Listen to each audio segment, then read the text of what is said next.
पहला चैप्टर है 10th class में रियल नंबर यानी वास्तविक संख्याएं। ये 6 नंबर का था, आपको करा दिया है। तो आज हमने आपका चेक और अंडरस्टैंडिंग के लिए करा था, लेकिन कुछ बच्चे नहीं कर पाए। कोई बात नहीं, मैं आपको एक्सप्लेन कर रहा हूँ, तो इस बीच सारे बच्चे ध्यान देंगे। यहाँ जो आप पहला क्वेश्चन देख रहे हैं, 3 दोस्त उनके कदमों की लंबाई 42 सेंटीमीटर, 40 सेंटीमीटर और 45 सेंटीमीटर है। उन्होंने पार्क में सुबह मॉर्निंग वॉक की और मॉर्निंग वॉक करते समय उनके कदम एक साथ यहाँ से शुरू करा और कितनी दूरी चलने के बाद वो फिर दोबारा एक साथ उसी पॉइंट पर मिलेंगे। इसके लिए तो जब वो कम से कम दूरी याद करनी है आपको, तो इस केस में आपको जब भी कम से कम दूरी की बात करी जाए तो क्या निकालना होगा? LCM। तो क्या निकालेंगे इसमें? LCM। LCM किसका? LCM 40, 42 और 45 का कितना आएगा? देखो ये निकाला 40, 42 और 45। 2 से काटो पहले, 3 दूनी 40, 21 दूनी 42 और 45 में नहीं चलता ऐसे कैसे। फिर 2 से करो, 2 दाम 20, फिर नहीं चल रहा, फिर 21 को रहने दो, फिर 45। 5 से करो, 5 दूनी 10, 21 ऐसे ही और 45, 5 3 45 हो जाएगा। अब ये 3 से काटो, 3 2 7 और 3 दिया 9। तो इनका एलसीएम कितना आ जाएगा? एलसीएम कितना आ जाएगा?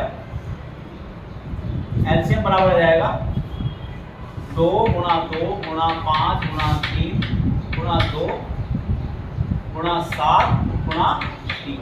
इनकी सबकी गुणा करके जो आप निकालेंगे, वो जो दूरी आएगी वो इनका वो कम से कम दूरी आएगी, वो तीनों एक साथ में।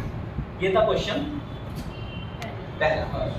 अब क्वेश्चन नंबर 2 के लिए आपको करना है, हमने बताया है कि वर्गमूल 2 को जब ए बड़ी में सिद्ध करते हैं तो तरीका कौन सा अपनाते हैं? वर्गमूल 2 को क्या मानेंगे?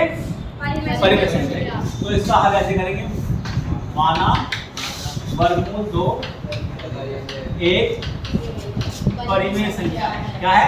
परिमेय संख्या है। इसीलिए वर्गमूल 2 को हम लिख सकते हैं पूर्णांक बटे पूर्णांक के रूप में।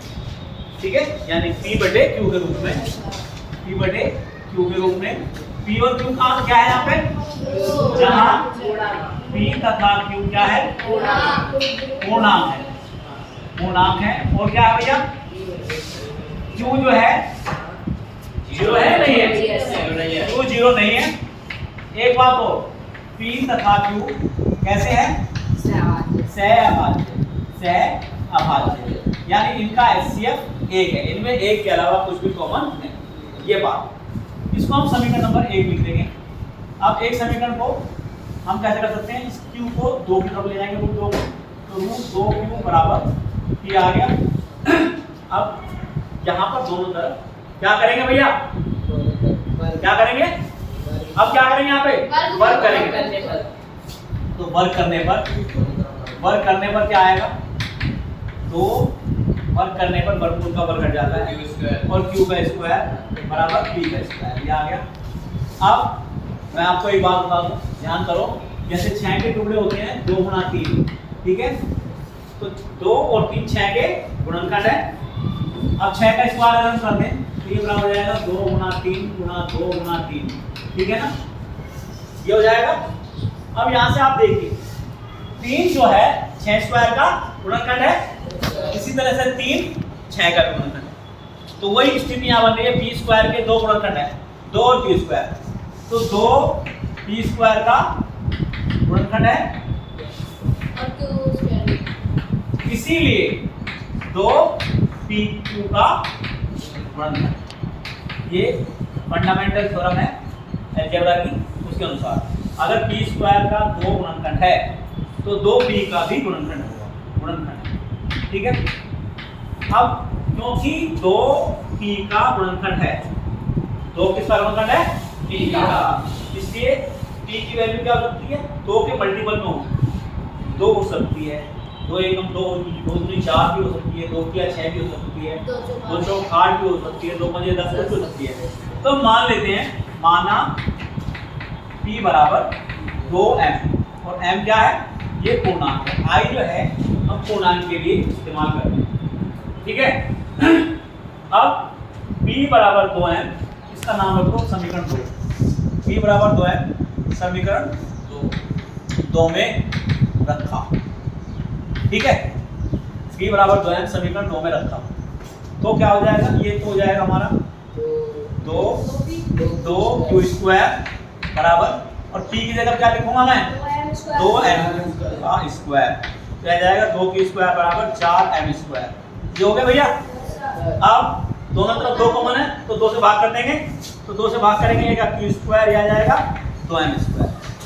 ठीक है, अब q स्क्वायर के टुकड़े हो गए कौन से, 2 और m स्क्वायर, इसका मतलब 2q स्क्वायर का गुणनखंड है। 2 क्या है, 2q स्क्वायर का गुणनखंड है। अब 2q स्क्वायर का गुणनखंड है तो 2q का भी गुणनखंड होगा, इसीलिए 2q का गुणनखंड है,